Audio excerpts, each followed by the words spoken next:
Sorry,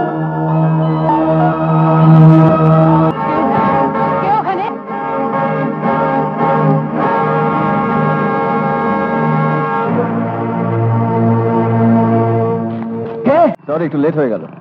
খুব অবাক হয়েছে তো? কেন? এখানে দেখা করতে বললাম বলে।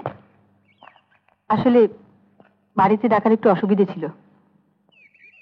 আমি রনিকে না জানিয়ে ওর সম্বন্ধে কয়েকটা কথা তোমাকে বলতে চাই। কি? তার আগে বলো, তুমি কি ওর সঙ্গে দেখা করতে চাইছো? ও বলছিল। হ্যাঁ, মানে কেন, আপনি কি অফেন্ডেড? না, ঠিক তা কেন। আসলে আমি জানতে চাইছি অন্য কারণে। কিন্তু তুমি কেন বলো তো ওর সঙ্গে দেখা করতে চাইছো? এমনি এমনি ওকে প্রথম দেখে আমার আমার ভালো লেগে গিয়েছিল। রনিরও তোমাকে খুব ভালো লেগেছে। একদিন অনেকবারও তোমার কথা বলেছে। ডেভিড, রনি আসলে খুব ইমোশনাল, কল্পনাপ্রবণ, ইমপ্র্যাকটিক্যাল ছেলে মানুষ। এই যে তুমি দেখা করার কথা বলেছো না, এরই মধ্যে কত কি ভেবে নিয়েছি জানো? কি ভেবেছে? কি বলবো বলো তো? She is in love with you. I mean, আমি তো ঠিক সেইভাবে। আরো একটা কথা তোমায় বলে রাখি, রনি অতিমাত্রায় ভীতু। সবসময় ওর মধ্যে একটা ভয় কাজ করে। বছর দিয়ে আগে একটা কার অ্যাক্সিডেন্টে আমার শ্বশুর শাশুড়ি মারা যান। সেই থেকে রনি একটা টেনশনে ভোগে। কলকাতায় থাকতে অনেক বড় বড় ডাক্তার দেখানো হয়েছে, তারা ভরসাও দিয়েছেন, শুধু বলেছেন সময় নেবে। আচ্ছা, ওর এই টেনশনটা কিরকম? নানা রকম। তুমি শুনলে হাসবে। ওই যে কিছুদিন আগে একটা রিউমার উঠেছিল না, একটা বুড়ি সম্বন্ধে, ডাইনি বলে। হ্যাঁ হ্যাঁ, যিনি ওই লাফিয়ে পড়ে আত্মহত্যা করেছিলেন। রাইট। গ্রামের লোকেরা রটিয়ে দিয়েছিল ওই বুড়িটা মরে গেলে ওর আত্মা অন্য লোকের উপর ভর করবে। বুঝতে পেরেছি। রনির ধারণা ওই বুড়ির আত্মা রনির উপর ভর করেছে। স্ট্রেঞ্জ। আসলে কথাগুলো তোমাকে বলার একটা উদ্দেশ্য আছে। তোমাদের এই মেলামেশার ফলে যদি কোনো রকম ঘনিষ্ঠতা হয়, পরে কোনো কারণে যদি সেটা বজায় না থাকে, তাহলে রনির খুব ক্ষতি হয়ে যাবে। এমনকি ওর পক্ষে সম্পূর্ণভাবে মেন্টালি ডিসব্যালেন্স হয়ে যাওয়া অসম্ভব নয়। আই এম সরি বৌদি, আমি ঠিক জানতাম না। ঠিক আছে, আমি ওর সঙ্গে দেখা করবো না। না না ডেভিড, আমি আমি তা তা মনে করিনি। কিন্তু আসলে রনি খুব টাচি, তাই কথাগুলো আগে থেকে তোমাকে একটু বলে রাখলাম। তোমার সঙ্গে মিশলে ওর ভালোই হবে, অনেক প্র্যাকটিক্যাল হতে পারবে। শুধু একটা জিনিস খেয়াল রেখো, তোমাদের আলোচনা যেন কখনোই খুব সিরিয়াস না হয়। ঠিক আছে। তাহলে কাল আমাদের বাড়িতে আসছো? কাল? হ্যাঁ। কিন্তু কাল তো আমার কোনো কাজ নেই। যদি না আসো তাহলে বুঝবো তুমি আমার উপর রাগ করেছো। না না, রাগ করবো না, কালকে আমি আসবো। সত্যি আপনি এত হাসাতে পারেন না। Thank you for the compliments. Sugata বৌদি আপনার গানের খুব প্রশংসা করছিলেন। তাই বুঝি? হ্যাঁ। আচ্ছা, আপনি কি গান শেখেন? না না, সেসব কিছু না, এটা আমার একটা ভগবান দত্ত প্রতিভা বলতে পারি। তা আপনি যে এত ভালো গান করেন, গায়ক না হয়ে ডাক্তার হলেন কেন? কোথায় হলাম? সে কি, বৌদি যে বলছিল আপনি এমবিবিএস পাশ করা ডাক্তার। ওটা তো একটা অ্যাক্সিডেন্ট, আসলে আমার অ্যাম্বিশনটা অন্য ছিল। কি? আমার জীবন ইচ্ছে ছিল পুলিশ হব, বন্দুক ঠন্দুক থাকবে, ঠাই ঠাই করে গুলি চালাবো। তোমার বুঝি খুব গোয়েন্দা উপন্যাস পড়ার শখ?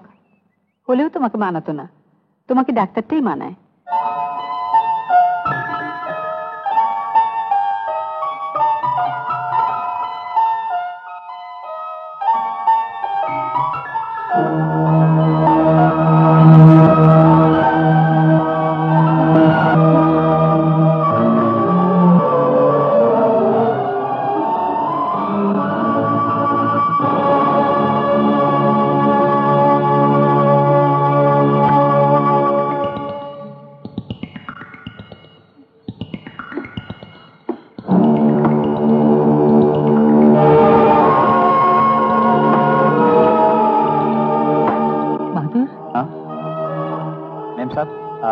জায়গাতে ধুয়ে দাও, নিচে বাথরুমে রক্ত পড়ছে। ঠিক আছে ম্যাম স্যার, ফুডিং লাগিয়ে সিলিংটা ঠিক করে দেবো।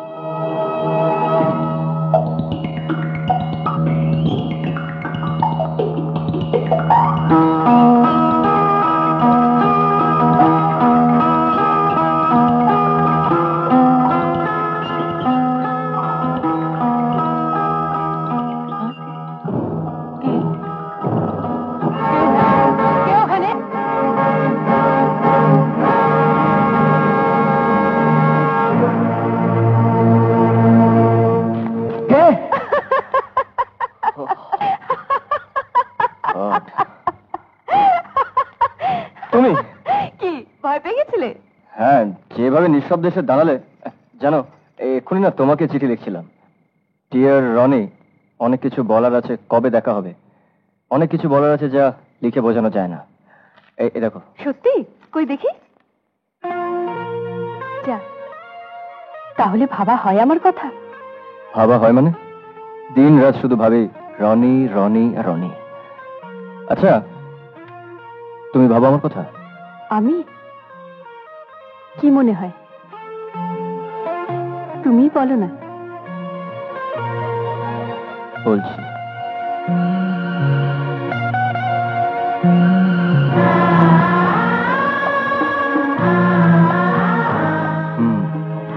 শুধু ভাবুই না, তোমার দু চোখের তারায় লেখা আছে TACIT,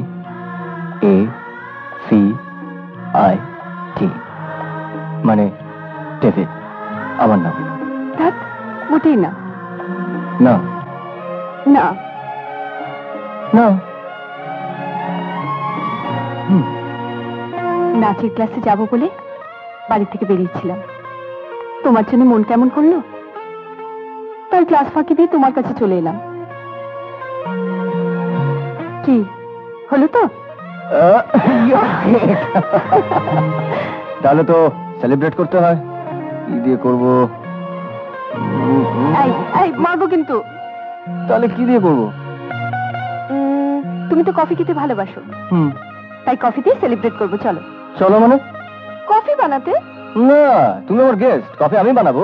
না না, আমি থাকতে তুমি হাত পোড়াবে কেন? আমি এখানে আসছি। রনি, রনি শোনো, তাহলে এক্ষুনি রান্না করে ঢুকবে, তা কি করে হয়?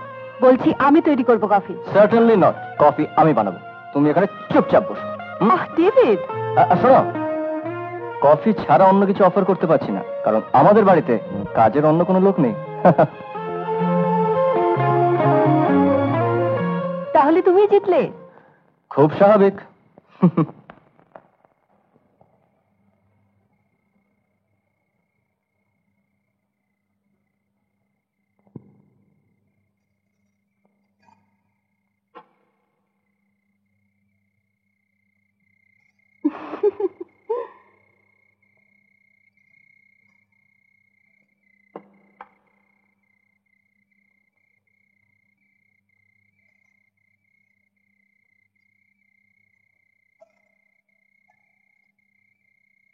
পোশাকটা তো ঝুলছে, কিন্তু মানুষটা কই?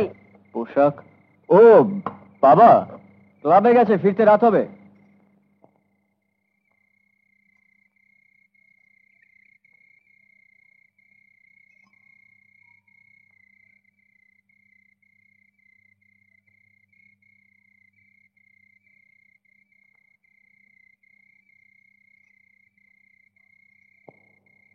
এটা কবে আনলে? বাবা নিয়েছেন। রনি, কি হলো? রনি, কি হলো? ওহো,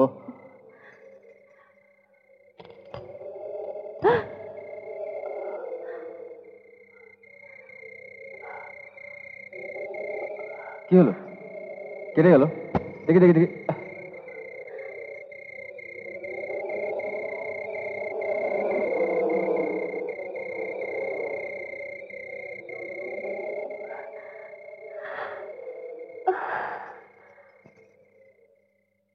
রনি, রনি।